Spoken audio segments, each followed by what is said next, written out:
এতিয়া 2:06 বাজিছে আৰু 2:06 বজাত মই আহিছিলোঁ ডিব্ৰুগড়ৰ পৰা আপোনাৰ গুৱাহাটীলৈকে ছুপাৰত এখন ছুপাৰত আৰু কোনোবাই আপোনাৰ ৰাস্তাৰ পৰা একদম ফাল্টু মানুহ আপোনাৰ কিছুমান ল'ৰাই মদ চদ খাই আপোনাৰ এই বাছখনত চাওক শিল মাৰিছে, শিলগুটি গৈ একদম মোৰ ওচৰতে পৰিছে।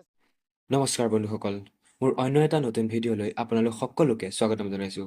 আজি লৈ আহিছোঁ এটা আপোনালোকলৈ বিশেষ আপডেট। অসমৰ জনপ্ৰিয় ইউটিউবাৰ ভূষণ পাঠকৰ ওপৰত যোৱা নিশা হৈছিল এটা দুষ্কৃতিকাৰী আক্ৰমণৰ ঘটনা। ক'ত, কেনেকৈ, কেতিয়া, কিমান সময়ত হৈছিল এই সকলোবোৰ জনাই গৈ থাকিম। প্ৰথমে আপোনালোকক এটাই জনাওঁ যে যদি আপোনালোকে আমাৰ চেনেলটোলৈ নতুনকৈ আহিছে তেনেহ'লে চেনেলটো ছাবস্ক্ৰাইব কৰি কাষতে থকা বেল আইকনটো প্ৰেছ কৰি দিব। তেন্তে বলক দেৰি নকৰি আজি আমি এই বিশেষ ভিডিঅ'টো আৰম্ভ কৰোঁ। বন্ধুসকল, আমি জানিব পৰা অনুসৰি ভূষণ পাঠক ডাঙৰীয়া ডিব্ৰুগড়ৰ পৰা গুৱাহাটীলৈ এখন নাইট ছুপাৰেদি ভ্ৰমণ কৰি আছিল আৰু নিশা 2মান বজাত বোকাঘাট আৰু নুমলীগড়ৰ মাজতেই সেই দুষ্কৃতিকাৰী আক্ৰমণৰ ঘটনাটো সংঘটিত হৈছিল।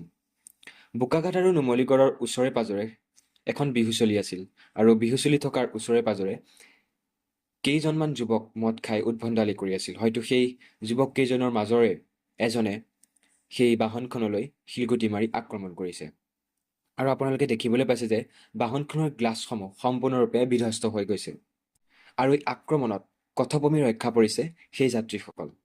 বন্ধুসকল, আমি এই ভিডিঅ'টোৰ যোগেদি অসম আৰক্ষীলৈ এটাই বাৰ্তা প্ৰেৰণ কৰিব বিচাৰোঁ যে তেওঁলোক আৰু কঠোৰ হ'ব লাগে যাতে এনেকুৱা ধৰণৰ ঘটনা পুনৰ সংঘটিত নহয়। আৰু আজিৰ ভিডিঅ'টো ইমানেই আছিল। যদি ভিডিঅ'টো চাই ভাল পালে তেনেহ'লে লাইক, ছাবস্ক্ৰাইব আৰু শ্বেয়াৰ কৰিবলৈ নাপাহৰিব। ধন্যবাদ।